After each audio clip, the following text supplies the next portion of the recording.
Dedication, preservation, take a look inside yourself. Nobody wants to sit up here and sit up in the house all day with a woman that wants to run her mouth and freaking tell him what to do all of the freaking time.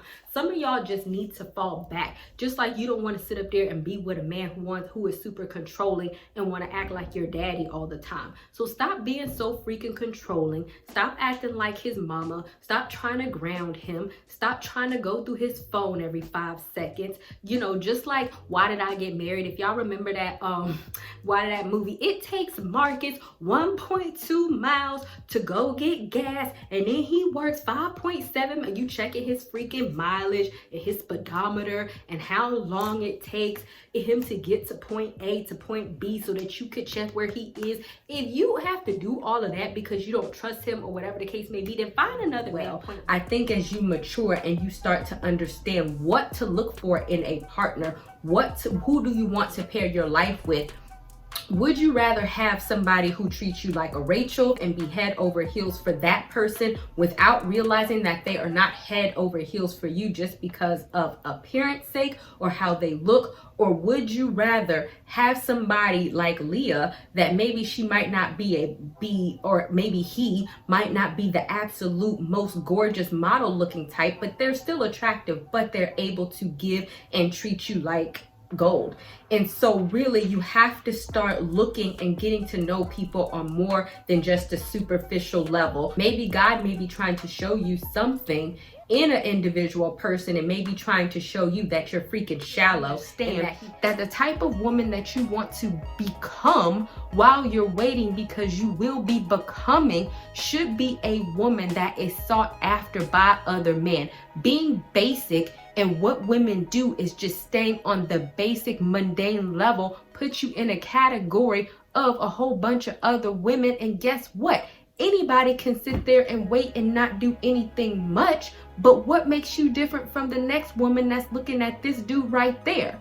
Don't you want to put yourself in a different caliber or a different type of circle where you can actually attract a different type of man, that he's looking for a specific type of woman that you just so happen to become, that not everybody is?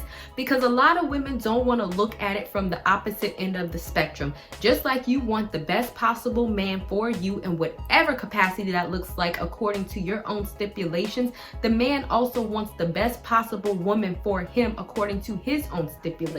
And a lot of single moms tend to feel like, okay, but if I become celibate, men will give me the side eye, because obviously you could tell that I'm not a virgin as I have a child, like walking around reminding him that I'm not a virgin, and they kind of feel like judged by the man because they want to be celibate. How are you gonna tell me what I can do with my vagina? Like, you don't own it, your name isn't on it. You can't tell me what I can and can't do, what is between my legs. Same thing of me telling a dude that, hey, okay, give me all your credit cards, give me your wallet, give me your money, give me everything. And he probably gonna be like, nah, you know, you're not my wife. I don't owe you. I don't have to pay your bills. I don't have to do none of that. Exactly, because you're not my husband. Just like I don't have to give you what's between my legs. I will tell a man all day, I like you and everything, but I'm not your therapist. Like, I want to support you and comfort you, but am I gonna go into some type of psychological assessment of your relationship history to heal what happened to you in your past relationship so you can date me?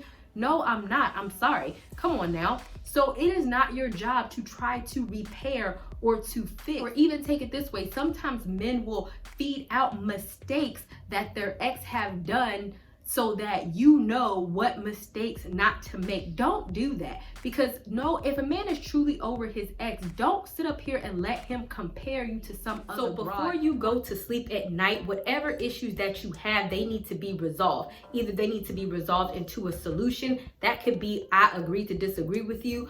I'm just gonna drop this situation and I'm gonna be the bigger person.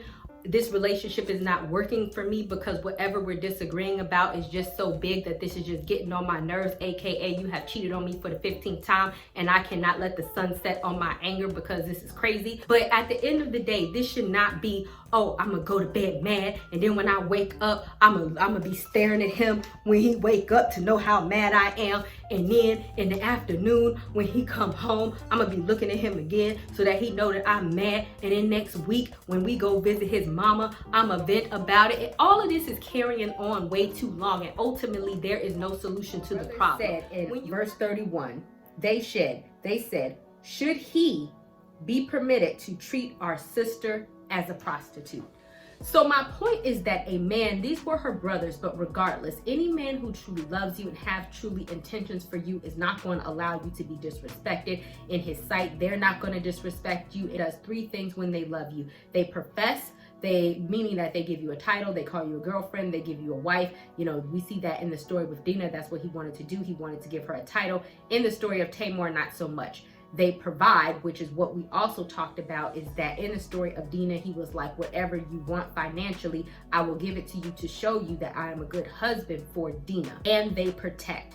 And so in the story of Dinah, we can see where they literally protected her reputation because A, she was defiled, she was disrespected, and she was treated like a prostitute. And they're like, yo, we not having it. You gotta die, son, today. So I always say, if you have a little girl, then the man that you bring up in your house should be the type of man that you want your little girl to marry. If you have a little boy, then the type of man that you date or marry, should be the type of man that you want your son to grow up to be.